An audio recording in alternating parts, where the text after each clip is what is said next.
ఇవాళ రేవంత్ రెడ్డిగా ఈ హైకోర్టు ఇచ్చిన తీర్పు అనేది రేవంత్ రెడ్డికి ఒక పెద్ద చెంప దెబ్బ. రేవంత్ రెడ్డి గారు, మీకు ఏ మాత్రం కూడా తెలంగాణను పరిపాలన చేసే నైతిక హక్కు లేదని ఈరోజు గౌరవ హైకోర్టు ఇచ్చిన తీర్పు ద్వారా తెలిసిపోయింది. ఎవరైనా 1,00,000 మంది పోలీసులున్న ఈ రాష్ట్రంలో, అదే విధంగా ఆ రాష్ట్రానికి హోంమంత్రి అయిన మీరు, గౌరవ హైకోర్టు ఈ స్థానిక పోలీసులు ఎవరు కూడా ఈ తెలంగాణ ధన మాన ప్రాణాలను కాపాడలేరు, అందుకొరకు ఆర్మీ అధికారులను ఆదేశించిందంటే ఇంకా మీకు ఎక్కడున్నది? అసలు మీకు నైతిక హక్కు ఎక్కడున్నది? Where is your moral right to secure the lands of properties of people of Telangana? Revanth Reddy గారు ఒక్కసారి ఆలోచించండి. అందుకొరకే మేము మళ్ళీ చెప్తున్నాం, ఈ రాష్ట్ర ప్రభుత్వం కూల్చివేతల ప్రభుత్వం, విధ్వంసకర ప్రభుత్వం.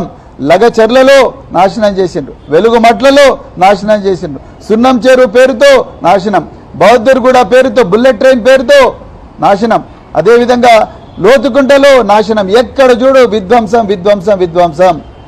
అదేవిధంగా ఆ విధ్వంసాన్ని చేస్తూనే మరోవైపు పేదల భూములన్నీ కూడా మీ 4 బ్రదర్స్, మీ కాంగ్రెస్ పార్టీ నాయకులు అందరూ కూడా మొత్తం కూడా కబ్జాలు చేస్తూ ఉన్నారు.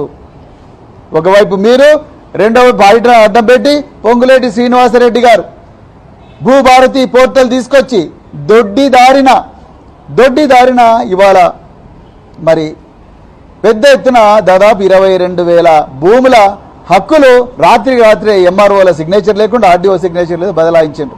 నేను అందుకొరకే తెలంగాణ ప్రభుత్వ అధికారులకు చేతులు జోడించి గతంలో పనిచేసిన మీ ప్రభుత్వ అధికారిగా, మీ ఒక మరి సోదరుడిగా నేను చెప్తున్నా, దయచేసి రాజ్యాంగాన్ని పాటించండి, చట్టాన్ని పాటించండి, కోర్టులు ఇచ్చిన ఆదేశాలను దయచేసి అతిక్రమించకండి.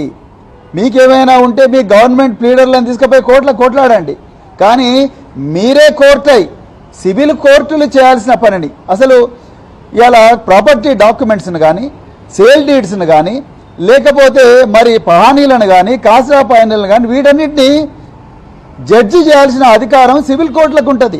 ఆ సివిల్ కోర్టులు చేయాల్సిన పని కూడా హైడ్రా అధికారులు చేయాలని చెప్పేసి ముఖ్యమంత్రి రేవంత్ రెడ్డి గారు చెప్పిందంటే, ఆయన గతంలో రియల్ ఎస్టేట్ దందా చేసే ఈ స్థాయికి వచ్చిండ్రు కాబట్టి నేను ఏం చేసినా నడుస్తుంది, కబ్జాలు చేసినా నడుస్తుంది, ఏం చేసినా దొంగ డాక్యుమెంట్లు సృష్టించినా నడుస్తుంది అని చెప్పి అవే మెలకువలు మీరు హైడ్రా అధికారులకు నేర్పించిందా రేవంత్ రెడ్డి గారు?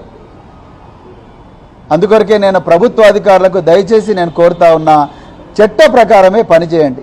ఇవాళ రేవంత్ రెడ్డి ఉంటాడు, రేపు పోతాడు, ఇవాళ పొంగులేటి శ్రీనివాసుడు ఉంటాడు, రేపు పోతాడు, కానీ మీరు రాసే ఫైల్